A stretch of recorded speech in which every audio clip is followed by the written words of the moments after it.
Mercutio, let's retire. The day is hot, the Capulets abroad, and if we meet, we shall not escape a brawl. For now, these hot days is the mad blood stirring. Thou art like one of those fellows that, when he enters the confines of a tavern, claps to me his sword upon the table and says, God send me no need of thee, and by the operation of the second cup draws it on the drawer, when indeed there is no need. Am I like such a fellow? Come, thou art as hot as a jack in my mood as any in Italy, and as soon moved to be moody, and as soon moody to be moved. And what too? Nay, and there were two such, we should have none shortly, for one would kill the other. Why thou wilt quarrel with a man that hath the hair, more or less hair, in his beard than thou hast. Thou wilt quarrel with a man for cracky nuts, having no other reason but because thou hast hazel eyes. What eye but such an eye would spy out such a quarrel? Thy head is as full of quarrels as an egg is full of meat, and yet thy head hath been beaten as addle as an egg for quarreling. Thou hast quarrelled with a man for coughing in the street because he hath wakened thy dog that hath lain asleep in the sun. Didst thou not fall out with a tailor for wearing his new doublet before Easter, with another for tying his new shoes with old ribbon, and yet thou wilt tutor me from quarreling? And I were so apt to quarrel as thou art, any man should buy the fee simple of my life for an hour and a quarter. The fee simple, oh simple? By my head, here comes the Capulets. By my heel, I care not. Follow me close, for I will speak to them. Gentlemen, good evening. I word with one of you. And but one word with one of us? Couple it with something. Make it a word and a blow. You shall find me apt enough to that, sir. You give me occasion. Could you not take some occasion without giving? Mercutio, thou contortest with Romeo. Consort, what dost thou make us minstrels? And thou make minstrels of us. Look to hear nothing but discords. Here's my fiddlestick. Here's that shall make you dance. Zounds, consort. We talk here in the public haunt of men. Either withdraw into some private place and reason coldly of your grievances, or else depart. Here all eyes gaze on us. Men's eyes were made to look, and let them gaze. I will not budge for no man's pleasure. Well, peace be with you, sir. Here comes my man. But I'll be hanged, sir, if you wear your livery. Marry, go before the field. He'll be your follower. Your worship in that sense may call him man. Romeo, the love I bear thee can afford no better term than this. Thou art a villain. Reason that I have to love thee doth much excuse the appertaining rage. To such a greeting, villain am I none. Therefore, farewell. I see thou know'st me not. Boy, this shall not excuse the injuries that thou hast done me. Therefore turn and draw.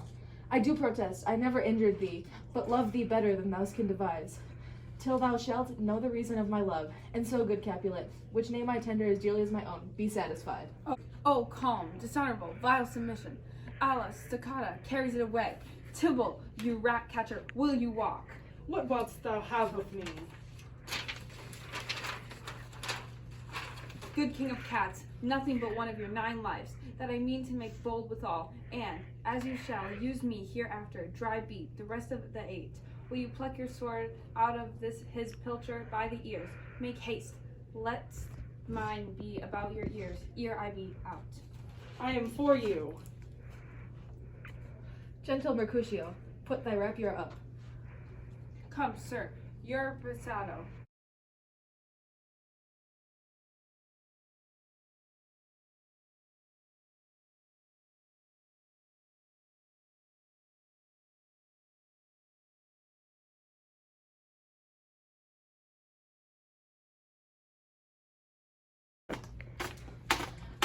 Draw, Benvolio, beat down their weapons. Gentlemen, for shame, forbear this outrage. Tybalt, Mercutio, the prince expressly hath forbidden bandying in the Verona streets. Hold, Tybalt, good Mercutio. Away, Tybalt.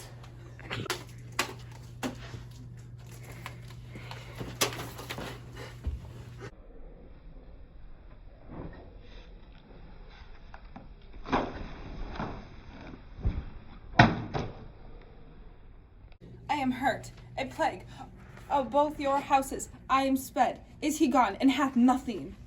What art thou hurt? Aye, a scratch. Marry, 'tis enough. Where is my page? Go, villain, fetch a surgeon. Courage, man. The hurt cannot be much. No, 'tis not so deep as a well, nor so wide as a church door, but 'tis enough, 'twill serve. Ask me for tomorrow, and you shall find me a grave man. I am peppered, I warrant, for this world, a plague o' both your houses. Zounds, a dog, a rat, a mouse, a cat to scratch a man to death, a braggart, a rogue, a villain that fights by book of arithmetic. Why, the devil came you between us. I was hurt under your arm. I thought for all the best. Help me into some houses, Benvolio, or I shall faint. A plague o' both your houses. They have made worms as meat of me. I have it, and soundly too, your houses.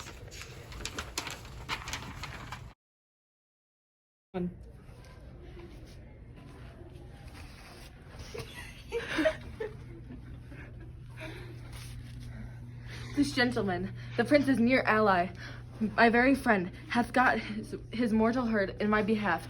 My reputation stained with Tybalt's slander. Tybalt, that an hour, hath been my kinsman. O sweet Juliet, thy beauty hath made me effeminate, and in my temper softened valor's steel. O Romeo, Romeo, brave Mercutio is dead. That gallant spirit hath inspired the clouds, which too untimely here did scorn the earth. This day's black fate on more days doth depend. This but begins the woe others must end. Here comes the furious Tybalt back again. Alive in triumph, and Mercutio slain. Away to heaven, respective lenity, and fire-eyed fury be my conduct now. Now, Tybalt, take the villain back again. That late thou gavest me, for Mercutio's soul is but a little above our heads. Staying for thine to keep him company, either thou or I, or both, must go with him. Thou wretched boy that didst consort him, there shalt with him hence. This shall determine that.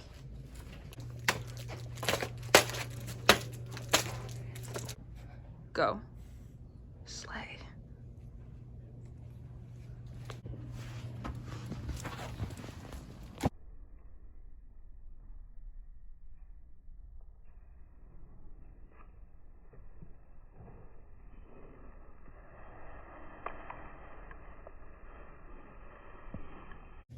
Romeo, away, begone. The citizens are up, and Tybalt slain. Stand not amazed, the prince will doom thee death. If thou art taken, hence begone. Away. Oh, I am fortune's fool. Why dost thou stay? Which way ran he, Mercutio? Tybalt, that murderer, which way ran he? There lies that Tybalt.